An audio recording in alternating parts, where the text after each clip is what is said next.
తాకట్టులో ఉన్న బంగారాన్ని విడిపించి ఆ రోజు ఆన్లైన్ రేటుకే మేము కొంటాం. Sharma gold company.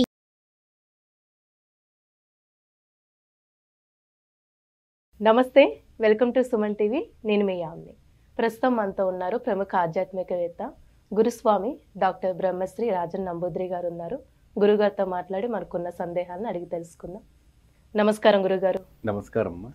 గురుగారు, జూన్ నెలలో అసలు తులారాశి వారికి అండి ఏ విధంగా ఉంటుంది, అలానే వీళ్ళకి సంబంధించిన పరిహారం కానీ ఎలాంటి ఆలయ దర్శనం చేస్తే మంచిదండి? అసలు తప్పకుండా అమ్మా. ముందుగా శ్రీ మహాగణపతి దేవతాభ్యో నమః. చూసే వీక్షకులకు నమస్కారం. అందరికీ మంచి జరగాలి. కేరళ నాడీ శాస్త్రం ప్రకారంగా తులారాశి వారికి వాళ్ళకంటూ ప్రత్యేకమైనటువంటి ఒక డిక్షనరీ ఉంది. తులారాశి వారికి ఈ సంవత్సరము చాలా వరకు కూడాను విపరీతమైనటువంటి ఖర్చు, అనుకోకుండా ఖర్చు చాలా నెత్తి మీద పడడానికి అవకాశం ఉంటుంది. అనారోగ్యంగా క్షీణించడానికి అవకాశం కనపడుతూ ఉంటుంది. ఎదురు చూడలేని ఒక ఇది కనపడుతూ ఉంటుంది. అయినా దేనికైనా కూడా వాళ్ళు తట్టుకొని, శుక్ర మహాదశ ఉచ్చంగా ఉంది కాబట్టి వాళ్ళు ప్రతిదానికి కూడా తట్టుకొని నిలబడే ఒక శక్తి తులారాశికి ఉంటుంది. తులారాశి వాళ్ళ జాతకం మహా అద్భుతంగా ఉండబోతుంది. జూన్ నుంచి అపర చక్రవర్తులు, అకస్మాత్తుగా ధన ప్రాప్తి, అకస్మాత్తుగా వాళ్ళకి సంపాదన రావటం, అకస్మాత్తుగా వాళ్ళకి తెలియని ఒక సంపాదన నిండుగా కురవబోతుంది. ఎదురు చూడలేని వంటి ఒక పుణ్య ఫలము వాళ్ళకి రాబోతుంది. ఆ స్త్రీ కావచ్చు, పురుషు కావచ్చు, ఎవరైనా కావచ్చు. ఎందుకంటే ప్రతి వాళ్ళకు కూడా ఈ రాశిలో ఉన్నవంటి నక్షత్రాలు ఎవరైనా ఉన్నారో, చిత్తా, స్వాతి, మరి ఇతర నక్షత్రాలు ఉన్నవంటి వాళ్ళకు కూడా మంచి ఫలితం రావడానికి అవకాశం ఉంటుంది. జూన్ నెలలో వీళ్ళకి విశేషమైనటువంటి శివాలయ దర్శనం చేసుకోవడం వల్ల మంచి ఫలితం రాబోతుంది. మనకు వచ్చేవంటి మెయిల్స్లో, మెసేజ్లో మేము ఎటువంటి జ్యోతిలింగ దర్శనం చేసుకోవాలని మీకు వచ్చి ఉంటుంది. ఆ జ్యోతిలింగ దర్శనం చేసుకుంటే మీకు అద్భుతమైనటువంటి ఫలితం రావడానికి అవకాశం ఉంటుంది. అంటే ఇప్పుడు వీళ్ళకి సంబంధించి నాగేశ్వర స్వామి లింగం అన్నారు కదండి? అవును, నాగేశ్వర లింగం, జ్యోతిలింగం.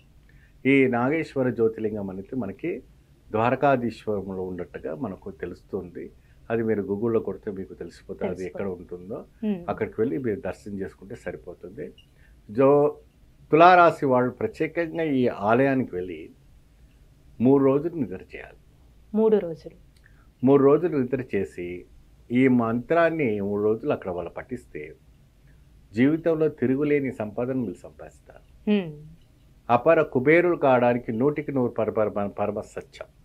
అపర కుబేరులు అవుతారు. అంటే ఎలాంటి సమస్యలకి దర్శనం చేసుకుంటే మంచిదండి? అసలు ఇప్పుడు ఉన్నటువంటి ఆర్థిక ఇబ్బందులు కావచ్చు, ఆర్థిక ఇబ్బందులకి, ఒత్తిళ్ళు కావచ్చు, ప్రెషర్స్ కావచ్చు, అప్పుల బాధ కావచ్చు, సమస్యలు కావచ్చు, వ్యాపారం డెవలప్మెంట్స్ లేవు, రాబడి లేదు,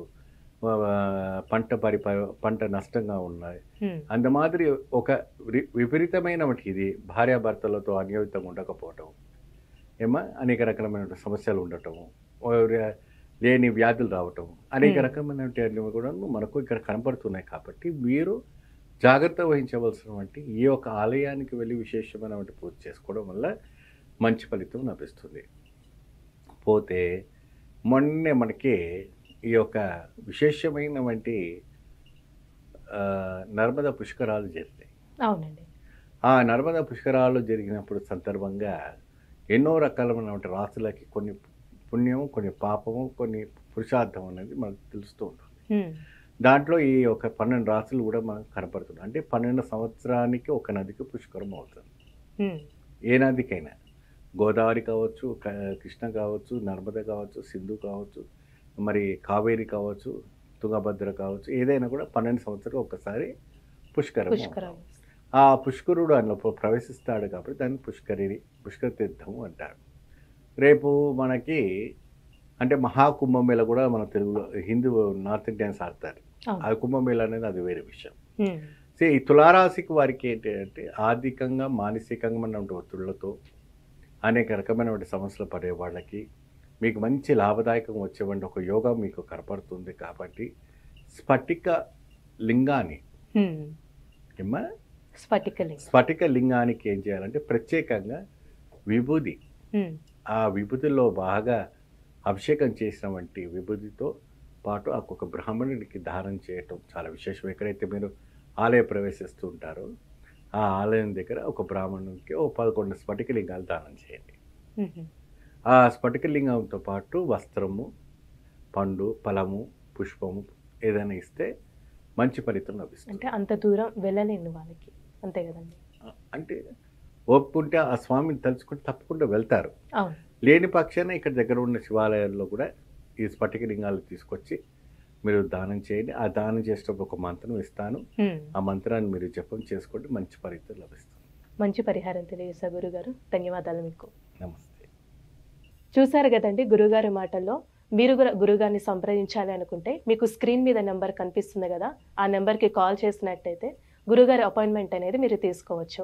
ఇలాంటి విశేషమైన అంశాలతో మళ్ళీ మీ ముందుంటాను. ధన్యవాదాలు. సుమన్ టీవీలో మీ పర్సనల్ అండ్ బిజినెస్ ప్రమోషన్స్ కోసం కింది నెంబర్కి కాంటాక్ట్ చేయండి.